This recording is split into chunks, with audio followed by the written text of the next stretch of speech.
I'm Joe Reed, and this is Behind the Mic with AudioFile magazine. Michele Cobb is with me for the whole week, and she is taking us through the chaos of instability. Yes. Today we're talking about Cher, the memoir, part one, Okay, read by Cher and Stephanie J. Block. okay, so tell me how this transpires when you listen. How are the two narrators working together? This is an unusual narration journey, I would say. So, reading one's own audiobook can be difficult, especially if you're dyslexic.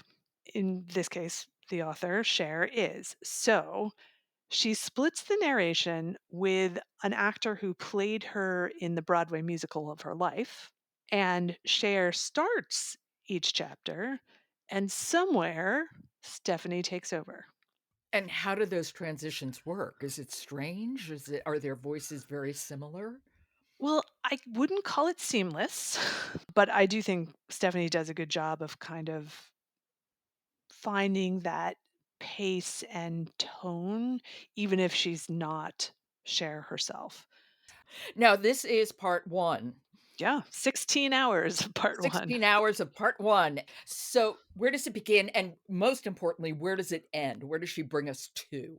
Okay, so it ends in 1976, and it has everything in the theme that we're talking about this week, instability, right? Because there are a lot of unstable points in Cher's life. Now, it starts kind of way back because we're learning many details about Cher's family. It's her maternal great grandparents, and it turns out her family has a long history of giving the children time amongst friends and family when the parents are struggling financially. So there's a lot of instability in her mother's childhood, in her childhood, and I mean, it was really fascinating. So Cher's mother Jackie was a singer and from a young age was performing to help her father pay for things, often drinks, and it was surprisingly engaging. I did not know any of these details about Cher, and I couldn't stop listening. Did her mom urge her to go into show business? Was she that kind of mother Oh, or it's far more no? complicated than that. So, Sonny and Cher meet when he is 27 and she is 16, even though she Right. tells him she's 18. And she moves in with him, quote unquote, platonically soon after that. But her mother is not aware of kind of what she's doing. And she's working as a backup singer along with Sonny for Phil Spector. So they become this terrifically successful duet. Obviously, they develop into a non-platonic relationship and they go on to rule the airwaves and then to rule the television landscape with the Sonny and Cher show until their marriage breaks up. So lots of ups and downs, and it is the end point of the book when she's really just starting her solo career. Why don't we hear a little of Cher? And who are we gonna hear from? This is Cher giving us a glimpse into her early life. Okay, this is Cher, the memoir, part 1.